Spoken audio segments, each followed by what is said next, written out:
Hello friend, आज का जो हमारा टॉपिक है वो है इलेक्ट्रिक करंट।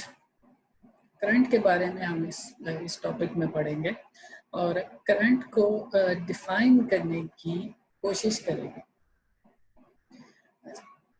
अगर हम करंट को डिफाइन करें तो एक सिंपल डेफिनेशन जो करंट की है वो ये है, flow of charges.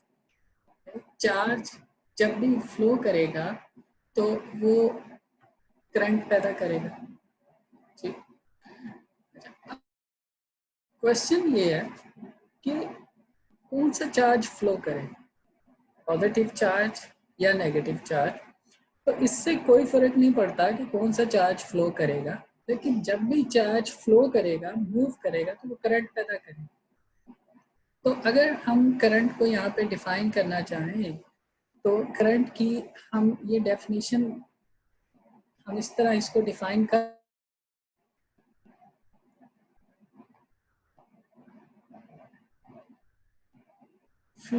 Flow of charges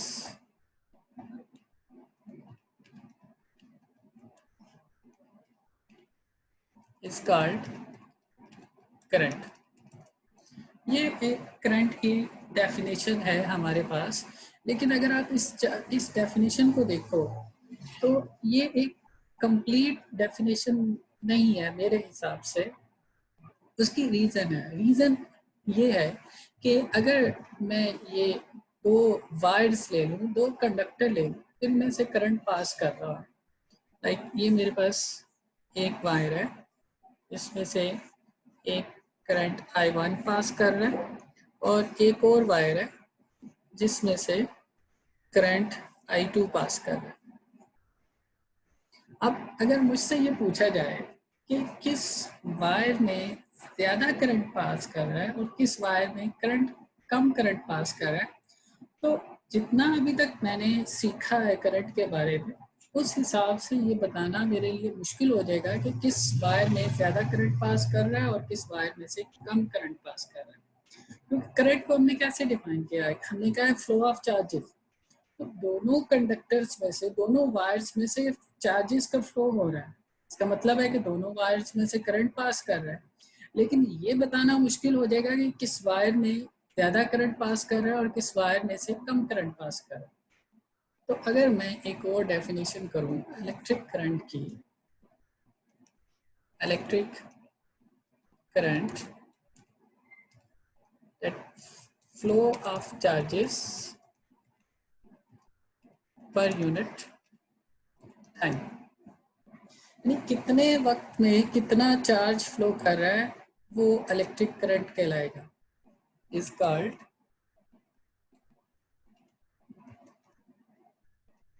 electric current. और अगर आप इसका फार्मूला देखें तो हम ये लिख सकते हैं कि current is equal to charge divided by time. और इस फार्मूले से आप ये कह सकते हैं कि जिस वायर में से कम वक्त में ज़्यादा चार्जेस फ्लो कर रहे हैं, उस वायर में से ज़्यादा करंट पास कर रहे हैं।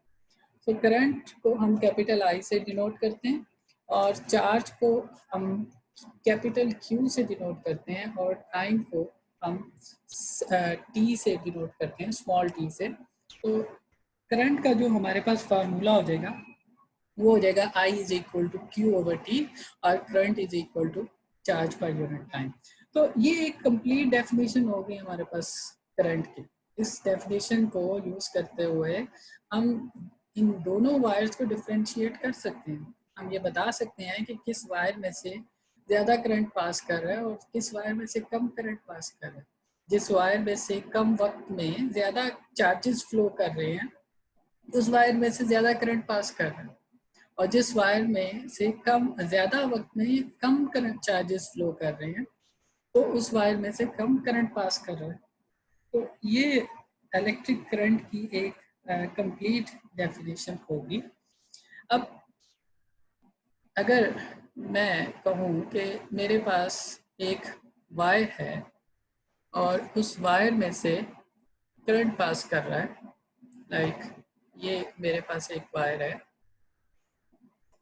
और इस वायर में से करंट पास कर रहा है। ठीक, अब कितना करंट पास कर रहा है ये जानना भी ज़रूरी है, उसकी क्वांटिटी क्या है। ठीक, तो इसके लिए हमें इसका कुछ यूनिट्स चाहिए, कुछ मिकदारें चाहिए। जैसे अगर हम मैस की बात करते हैं तो मैस को हम किलोग्राम में मेजर करते हैं और किलोग्राम की हमारे पास एक डेफिनेशन है कि अगर हम कह रहे हैं कि किसी चीज़ का मैस 1 किलो है या 2 किलो है तो उसका क्या मतलब है। ठीक, और उसी के लिहाज से फिर आगे चलकर हम उसका कंपैरिजन करते हैं। तो यहाँ पे भी करंट को मेजरमेंट के लिए हमें कुछ मिकदारें चाहिए, कुछ यूनिट चाहिए जिसके हिसाब से हम करंट की मेजरमेंट कर सकें। तो अगर हम इसकी यूनिट की बात करें तो ऐसा unit of current, the SI unit of current is ampere. इसका SI यूनिट जो है करंट का वो एम्पियर है। तो इसकी मेजरमेंट, करंट की मेजरमेंट हम एम्पियर्स में करते हैं। ठीक है, तो जैसे मैंने पहले बात की है कि अगर मैं कह रहा हूँ कि किसी चीज़ का मास 1 किलोग्राम है तो किलोग्राम की हमारे पास एक डेफिनेशन मौजूद है।